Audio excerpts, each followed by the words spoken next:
అంత పెద్దదిగా ఎందుకు కనిపించింది? దగ్గర ఉండబట్టి.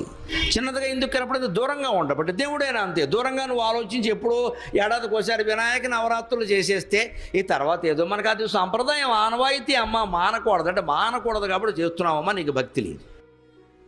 ఈ మొత్తం ఆనవాయితీ సంప్రదాయం మానకూడదు, ఈ భయము కానీ ప్రలోభం కానీ పనికిరాదండి. వినాయక నవరాత్రుల తర్వాత మళ్ళీ మీకు 10 రోజులు కాకుండా దసరా నవరాత్రులు వచ్చేస్తున్నాయి.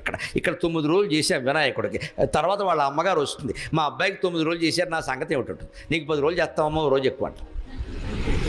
తర్వాత వాళ్ళ ఆయన వస్తాడు శివుడు, మా ఆవిడకి 10 రోజులు చేశారు, మా అబ్బాయికి 9 రోజులు చేశారు, మొత్తం వీళ్ళందరినీ పోషిస్తున్నది నేను, బెచ్చమెత్తు కూడా పోషిస్తున్నాను, నా సంగతి ఏమిటంటే నీకు కార్తీక మాసం ఎలాంతా చేస్తాను ఆయన కోపడ. తర్వాత వాళ్ళ మేనమా వస్తాడు, మరి రాజకీయాల్లో తెలుగుదేశం ఉన్నట్టు వైఎస్ఆర్ పార్టీ ఉన్నట్టు మాధవ పార్టీ ఉంది, ఇక్కడ మాది శివుడు పార్టీ అయితే కేశవుడు పార్టీ, మరి మాకేం లేదా అంటాడు ఆయన.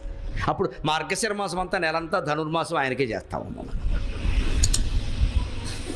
చూడండి, ఈ 4 వరుసగా వస్తున్నాయి. భాద్రపద మాసంలో గణపతి ఆరాధన, ఆశ్వీజ మాసంలో అమ్మవారి ఆరాధన, కార్తీక మాసంలో శివుడి ఆరాధన, మార్గశిర మాసంలో విష్ణువు ఆరాధన.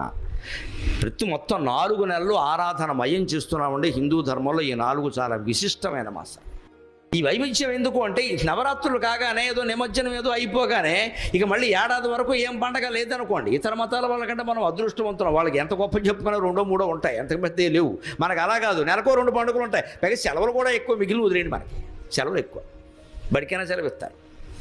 ఎందుకు ఈ పండగలు మనకి ఎక్కువ ఉంటాయంటే మనిషిని దైవ చింతన నుంచి దూరం చేయకుండా ఉండడం కోసం. ఇది అయిందమ్మా. దీపావళి నాడు ఏం చేస్తారు? గోంగూర కాళ్ళు ఉంటాయి, గోకాళ్ళు ఉంటాయి కదా, దిబ్బే దీపావళి అమావాస్య మళ్ళీ వచ్చే నాగుల చవితి. ఆ నాగుల చవితి 4 రోజులు వచ్చేసింది. మళ్ళీ అది అవగానే ఇంకోటి అంటే మొత్తం మీద ఏదో ఒక పండగ రూపంలో, పబ్బం రూపంలో ఏదో ఒక పిండి, చిన్నపిల్లలకి పిండి వంటలు అనండి, పెద్దవాళ్ళకి గీతాలు అనండి, మనబోటి గాళ్ళకి ప్రవచనాలు అనండి,